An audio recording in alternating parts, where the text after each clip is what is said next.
It's stunning how the universe delivers information to you exactly when you need it, even when you never wanted to know. For me, it was a receipt.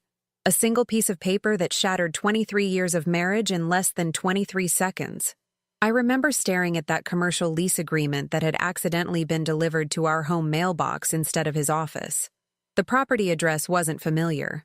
The business name, Aurora Boutique, wasn't one I recognized from my husband's portfolio of commercial investments. But the signature, that signature I knew by heart. I still remember how my coffee mug trembled in my hand as I read the details. The tenant's name jumped off the page and slapped me across the face. Gabriela Martinez, the woman my husband had introduced as his marketing consultant at last year's company Christmas party. The woman who'd called our home more times than seemed professional. The woman whose perfume sometimes lingered on his suits when he came home late. I didn't scream. I didn't throw things. Something inside me went terrifyingly still. Richard has always been generous, I whispered to my empty kitchen. Just not with me. The initial shock quickly crystallized into something harder, colder. The lease was for a prime retail location in the downtown shopping district, a location other business owners would kill for. The terms were absurdly favorable. 3 years with a 5-year renewal option, rent at 40% below market value, and a $250,000 tenant improvement allowance that was essentially a gift. My husband hadn't just been unfaithful, he'd been investing in his infidelity. I sat there until the sunlight shifted across our marble countertops, the same countertops I'd spent weeks selecting when we renovated our home 5 years ago. I'd poured my soul into building this life, this family, this legacy. Meanwhile, Richard had been building something else entirely. That evening, when he came home, I performed the same routine I'd perfected over 2 decades. Dinner was waiting. I asked about his day. I smiled at all the right moments. But inside, I was calculating, measuring, assessing everything I'd given and everything I'd lost. "You seem distracted," Richard said, loosening his tie. "Everything okay?" "Just thinking about new beginnings," I replied, pouring him another glass of wine. "New beginnings?" He looked confused, almost concerned. "Yes," I said, my voice steady. "People are always starting fresh, aren't they? New businesses, new relationships, new lives." He nodded, clearly relieved I wasn't asking about his day in any detail. "That's the beauty of life, isn't it? Constant renewal." I smiled. "Speaking of which, I heard there's a new boutique opening downtown next month. Aurora something?" The wine glass froze halfway to his lips. A flash of panic crossed his face before he recovered. "Oh? I hadn't heard." That's when I knew with absolute certainty. 23 years of marriage had taught me to read every micro-expression on his face. The slight tightening around his eyes, the momentary stillness of his breathing, the calculated casualness that followed. "Might be worth checking out," I continued, heart pounding behind my composed exterior. "I heard the owner got an incredible deal on the property. Someone with deep pockets must really believe in her." Richard coughed, reaching for his water. "Well, good for her. We need more entrepreneurs these days." I nodded, letting the subject drop. But something had changed in that moment. A switch had flipped inside me. The loyal, trusting wife who had entered the kitchen that morning no longer existed. In her place stood someone new, someone calculating, someone with nothing left to lose. The next morning, I made an appointment with the most ruthless divorce attorney in the city. Not to file, not yet, but to understand my options, to prepare. "Mrs. Montgomery," the attorney said, reviewing our finances, "your husband has been quite creative with some of his recent investments." "Creative how?" I asked, though I already knew. "He's been channeling significant company resources through subsidiary entities. One, in particular, has been the recipient of substantial capital recently." "Let me guess," I said. "For a boutique?" The attorney looked impressed. "You've done your homework." "Not enough," I replied, "but I'm a quick study." That's when I learned the grand opening for Aurora Boutique was scheduled for the following month. Invitations had gone out to the city's elite, a ribbon-cutting ceremony with the mayor, champagne, press coverage. My husband had spared no expense for his mistress's debut as a self-made businesswoman. "So what would you like to do?" the attorney asked. I smiled for the first time in days. "I'd like to RSVP to this grand opening, but I think I'll arrive a little early." The weeks that followed were an education in betrayal. Like archaeologists unearthing an ancient civilization, my attorney and I excavated the layers of Richard's deception. Each discovery was another knife to the heart. "Your husband established a shell company to purchase the property 2 years ago," my attorney explained, spreading documents across his desk. "He then leased it to Ms. Martinez at well below market value. The tenant improvements alone cost over $300,000. 2 years?" I repeated, the words bitter on my tongue, while I was caring for his mother through chemo. My mind traveled back to those months of hospital visits, of sleeping in uncomfortable chairs, of holding my mother-in-law's hand as she battled cancer. Richard had been conspicuously absent, always tied up with work. Now I understood what, or who, had been tying him up. "There's more," the attorney continued. "The inventory for the boutique was purchased through another subsidiary. Designer clothes, accessories, jewelry, close to $500,000. I laughed hollowly. "Last Christmas, he told me we needed to tighten our belts when I wanted to donate to the children's hospital." The worst discovery came when my attorney hired a private investigator. The PI returned with photos. Richard and Gabriella looking at properties together, dining at restaurants where he'd never taken me, entering the boutique after hours. There were images of them selecting fixtures, choosing inventory, planning their future, her future, with my family's money. One photo showed them embracing in front of the store, champagne glasses in hand, toasting to Aurora Boutique. The name suddenly made horrible sense. Aurora was Richard's mother's name, the mother I had cared for through her final illness while he was building a shrine to her memory with his mistress. "He named it after his mother," I whispered, the ultimate betrayal washing over me. "Mrs. Montgomery?" My attorney looked concerned. "I'm fine," I lied. "Please continue." The financial trail was comprehensive. Richard had diverted nearly $2 million from our joint assets and his business to fund this boutique. Money that should have been for our retirement, for our children's futures, for our life together. At home, I performed my role flawlessly.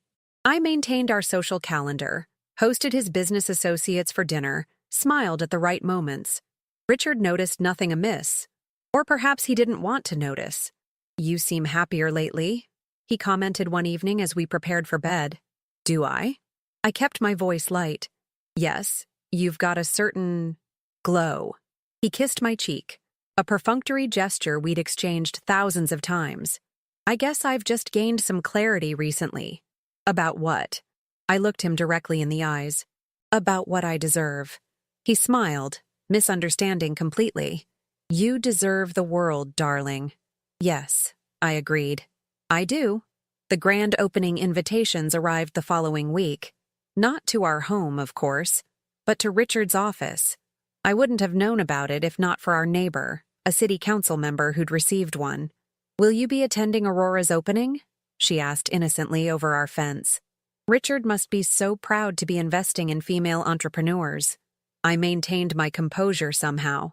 "Oh yes, he's always had an eye for promising ventures." That night, Richard announced he would be traveling for business the weekend of the opening. "Important client meetings in Chicago," he explained, not meeting my eyes. "Can't be helped." "That's a shame," I replied. "You'll miss the Aurora Boutique opening. Everyone's talking about it." His head snapped up. "You know about that?" I shrugged. "Small town. People talk." "It's just a small investment," he said carefully. "One of many." "Of course," I nodded. "Though from what I hear, it's quite impressive. The owner must be very persuasive." He cleared his throat. "It's strictly business, Samantha." "Isn't it always?" I smiled, watching him squirm. That night, after Richard fell asleep, I slipped out of bed and went to my home office. I sent an email to my attorney. "I'm ready to move forward. Let's discuss the grand opening strategy." The response came within minutes despite the late hour. "My team is standing by. Are you sure you want to do it this publicly?" I stared at my sleeping husband, this stranger I'd shared my life with for over 2 decades, the man who had held my hand through 2 difficult childbirths, who had danced with me at our 20th anniversary party, who had stood beside me at his mother's funeral, all while building a secret life with another woman. I gave everything to him, I whispered to myself, and he discarded me like nothing. I typed my response. The more public, the better. She's stolen enough from me in private. The grand opening was scheduled for Saturday at 11 a.m., with a VIP preview starting at 10. Richard had left for his Chicago meetings on Friday morning with an overnight bag and a distracted kiss goodbye. I watched him drive away, knowing exactly where he was actually going. Be safe, I called after him. He had no idea how much I meant it. My attorney arrived at my home an hour later, accompanied by a forensic accountant, a private investigator, and a digital security expert. We commandeered the dining room, spreading documents across the table where Richard and I had shared thousands of meals. We've compiled everything, my attorney said. The financial records, the property transactions, the shell companies. It's all here. The forensic accountant nodded. He wasn't as clever as he thought. There's a clear paper trail connecting him to every penny spent on that boutique. What about digital evidence? I asked. The security expert opened her laptop. We've recovered deleted emails, text messages, and calendar entries going back 3 years. He used the same password for everything. Your anniversary date, ironically. I laughed without humor. At least he remembered it for something.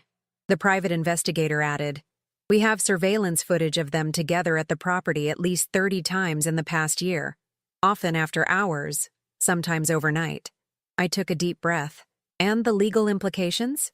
My attorney looked grim but satisfied. He used marital assets and company funds to finance his affair. That's not just morally reprehensible, it's legally actionable. We have enough for fraud charges if you want to pursue that route. Not yet, I said. First, the opening. We spent hours refining the plan. Timing would be crucial.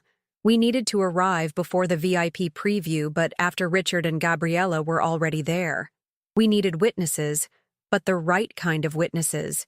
We needed evidence that couldn't be disputed or explained away. What about our children? I asked suddenly. They're both in college out of state, the PI reminded me gently. But we should prepare for them to hear about this. News travels fast. I nodded. I'll call them tomorrow evening after it's done. They deserve to hear it from me first.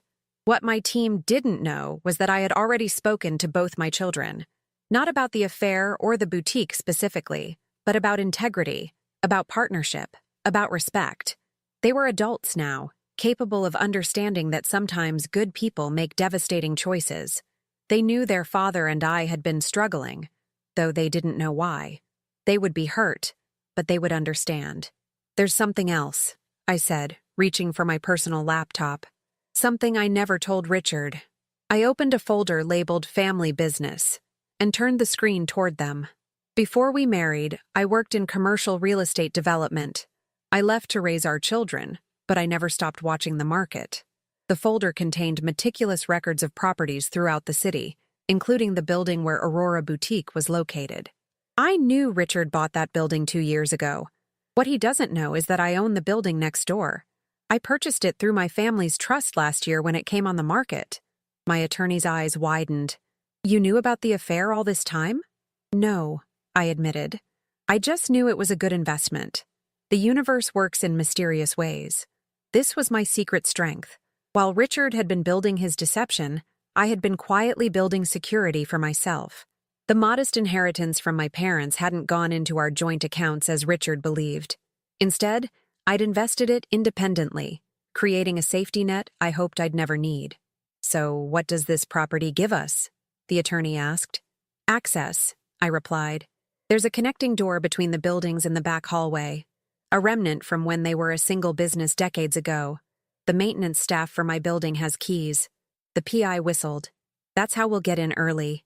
Exactly. The final piece of my plan involved the guests. I had obtained the invitation list through my neighbor on the city council. Every important person in town would be there. The mayor, business leaders, socialites, local celebrities, people whose opinion Richard valued. People whose gossip could destroy reputations. I've made some calls, I said. Several key guests have agreed to arrive early at my request. Old friends who know nothing about what's happening but trust me enough to show up. This is going to be quite a show, my attorney observed. Not a show, I corrected. Justice. That night, alone in the house Richard and I had built together, I finally allowed myself to cry. Not from sadness, but from determination. I wasn't just fighting for my financial security or my pride. I was fighting for every moment I'd invested in a marriage that had meant everything to me, and apparently nothing to him. I packed a small bag with what I would need for the next day. A cream-colored Chanel suit Richard had given me for our last anniversary, my grandmother's pearls, and a folder containing selected documents, just enough to make my point without revealing our full legal strategy. One more thing, I whispered to myself, opening our safe. Inside was a small velvet box containing the diamond earrings Richard had given me when our first child was born. I had never told him that one of the stones had been loose for years. I'd noticed but kept wearing them anyway, terrified of losing even a piece of what we had built together. The irony wasn't lost on me. The morning of the grand opening dawned crisp and clear, a perfect day for new beginnings. I dressed carefully, the Chanel suit, the pearls, subtle makeup that highlighted my eyes. I wanted to look exactly like the woman Richard had married, the woman he had betrayed, the woman who was about to reclaim her dignity. My attorney picked me up at 9:15. Ready? I've been ready for longer than I realized, I replied. We drove downtown in silence. Through the window, I watched families going about their Saturday mornings, people who had no idea they were about to witness the implosion of what appeared to be a perfect marriage. We parked behind my building at 9:30. The maintenance manager was waiting as promised, keys in hand. Morning, Mrs. Montgomery. Everything's set up like you asked. Thank you, Jim. I appreciate your discretion. We entered through the service entrance and made our way to the connecting door. Beyond it lay the back hallway of Aurora Boutique, and the sounds of my husband's voice mingled with a woman's laughter. They're here early, my attorney whispered. Of course they are, I replied. They wanted private time before the charade begins. I took a deep breath and nodded to Jim, who unlocked the connecting door. We stepped through silently into the pristine back hallway of the boutique. Everything was new. Fresh paint, gleaming fixtures, elegant signage. No expense had been spared. From the main showroom came the sound of champagne corks popping and Richard's voice.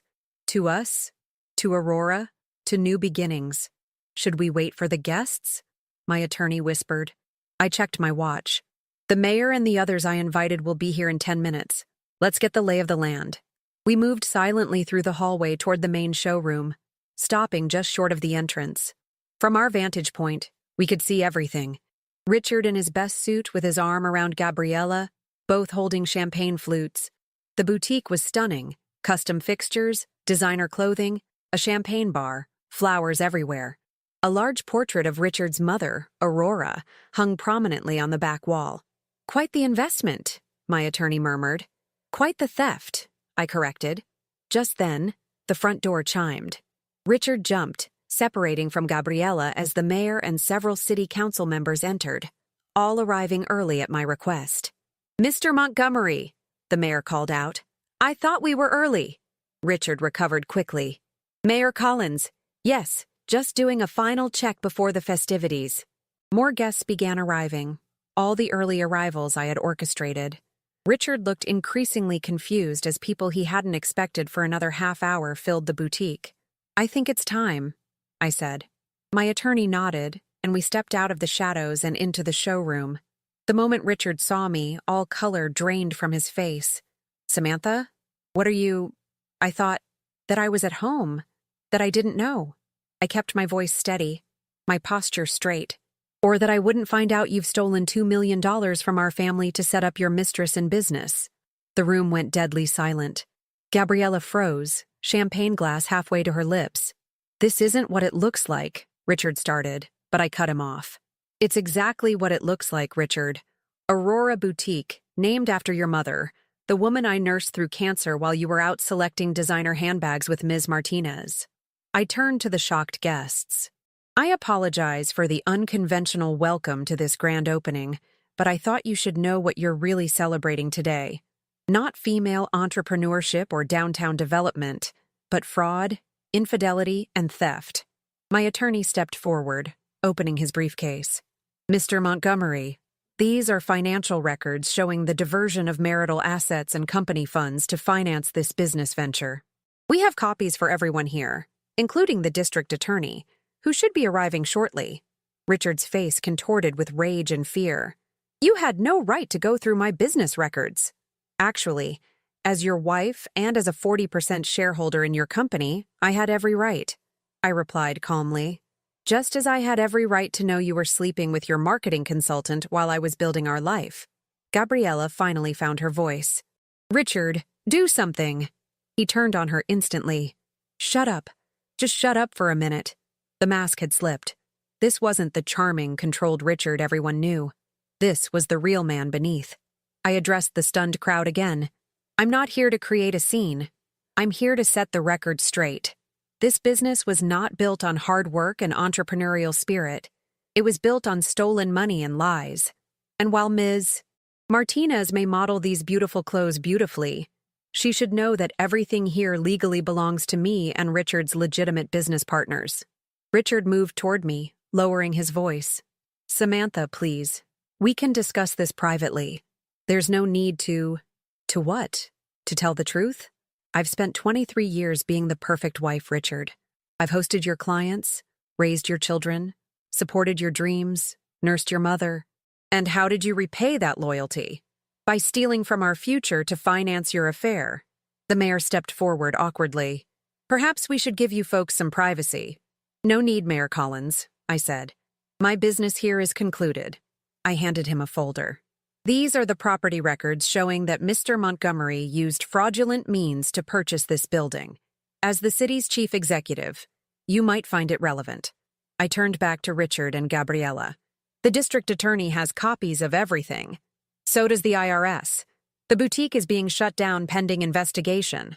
All assets are frozen as of 20 minutes ago, when my attorney filed the emergency injunction. You can't do this, Gabriella cried. I already have, I replied, finally allowing myself to look directly at the woman who had been my husband's partner in betrayal. She wasn't what I expected, not a caricature of a homewrecker, but a human being who had made terrible choices, just as my husband had. Richard, I said, turning back to him, your things will be packed and waiting with security at the house. The locks have been changed. Your lawyer will be hearing from mine on Monday. As I turned to leave, Richard grabbed my arm. You'll regret this, Samantha. You're nothing without me. I smiled for the first time that day. That's where you're wrong, Richard. I was everything with you, despite you. Imagine what I'll be without you. The gathered crowd parted as my attorney and I walked toward the door. Just before exiting, I turned back to face the boutique, the beautiful space Richard had created for another woman with my family's money. Oh, and Gabriella. The rent on this place is actually due today. Market rate is triple what Richard was charging you. I expect a check by noon, or the eviction process begins tomorrow. 1 year later, I stood in front of Aurora Boutique, though it wasn't called that anymore. The elegant signage now read, Phoenix Rising, a women's business incubator I had founded with the settlement money from my divorce. The divorce had been swift and devastating for Richard. With the evidence of financial fraud, the courts had been unmerciful. He'd lost his company, most of his assets, and what remained of his reputation. Last I heard, he'd moved to Florida to restart his life with significantly reduced circumstances. Gabriella had faced consequences too, though less severe than Richard's. She'd lost the boutique and had been named as a co-defendant in several fraud cases. However, I'd eventually dropped my personal claims against her after she agreed to participate in a documentary about financial infidelity and its impacts. She wasn't innocent, but she hadn't made vows to me. Richard had. The morning of the grand opening confrontation had become something of a local legend. Video had circulated, of course. In the age of smartphones, how could it not? My children had been hurt and angry, but ultimately supportive. You taught us about self-respect, my daughter had said. How could we be upset when you're finally applying that lesson to yourself? Inside Phoenix Rising, 20 women entrepreneurs were currently developing their business plans, receiving mentorship, and preparing to launch their own ventures. Legitimately, ethically, powerfully. Mrs. Montgomery? A young woman approached, portfolio in hand. I just wanted to thank you. Before coming here, I didn't think someone like me could actually start a business. Someone like you is exactly who should be starting businesses, I replied. And please, call me Samantha. Later that evening, I sat on my terrace, watching the sunset with a glass of wine. My phone buzzed with a text from my attorney, now a close friend. Final settlement papers filed today. It's officially over. I took a deep breath. It was strange how little I felt about Richard now. The man I had loved for more than half my life had become a distant memory. A lesson learned. A chapter closed. My doorbell rang. It was my neighbor, the city council member who had inadvertently set everything in motion by mentioning the boutique opening. Just checking in, she said, joining me on the terrace. Big day with those final papers. It feels anticlimactic, I admitted. All that drama, and in the end, it just ends. That's how it should be, she said wisely. The drama is never the important part. It's what you build afterward that matters. I thought about Phoenix Rising, about the women finding their paths there, about my own journey from betrayed wife to independent businesswoman. I thought about my children, who had witnessed their mother's transformation and were better for it. You know what I realized? I said, refilling our glasses. When Richard said I was nothing without him, he actually believed it. He couldn't imagine me as separate from him, as whole without him. That was the real betrayal. Not the affair, not even the money. It was that after 23 years, he never really saw me at all. My neighbor nodded. And now? I smiled, watching the last rays of sunlight disappear beyond the horizon. Now I see myself clearly, and that's worth everything I lost. The lights of the city began to twinkle below us. Thousands of individual stories playing out in windows and streets and restaurants. Somewhere out there, people were falling in love, breaking apart, starting over, just as I had done. The universe may deliver hard truths exactly when we need them, but it also delivers second chances. My receipt of betrayal had become my ticket to freedom. My husband's boutique for his mistress had transformed into my platform for empowering women. The public humiliation had blossomed into public respect. To new beginnings, I whispered, raising my glass to the night sky. The ones we choose